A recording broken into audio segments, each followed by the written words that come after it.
Les Lesson Activity Toolkit són activitats en Flash que conté el programa Smart Notebook.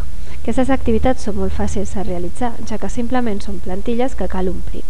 Anem a veure com es realitza concretament la Category Sort Text, que ens permet classificar paraules en 2 o en 3 grups diferents. Aquí tenim un exemple del que seria aquesta activitat: agudes, planes, esdrúixoles i les seves paraules.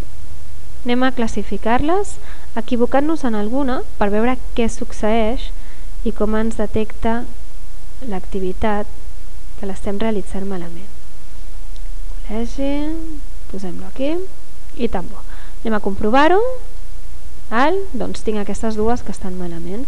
Si li faig un reset, torna a començar l'activitat i podríem realitzar-la tantes vegades com vulguem apretant el reset. Anem a veure com realitzar-la. A banda esquerra tenim la galeria. Dins de la galeria trobarem les Lesson Activity Toolkit. Si les obrim, trobem les activitats i a dins Category Sort Text.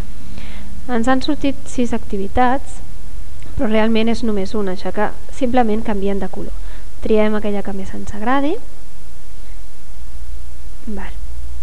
i la redimensionem per tal que ens càpiga en tota la pantalla.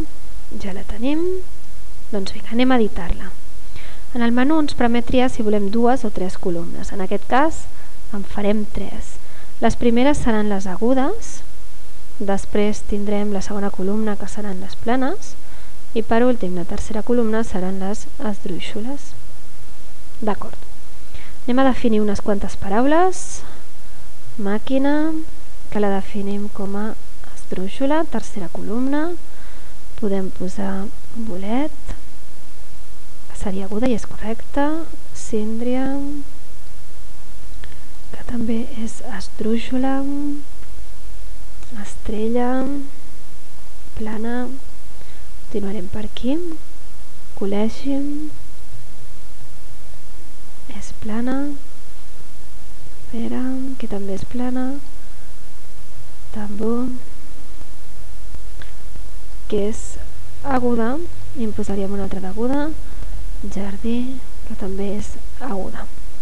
Aleshores, tindríem fins a 16 paraules per poder omplir. En aquest cas farem aquestes 8 i al donar-li a l'OK ja tenim preparat l'activitat. Jardí, ens equivocarem amb una i les altres les posarem correctes a veure què ens detecta l'activitat. Aquí i bolet. I diem que ho comprovi, d'acord, totes correctes menys una.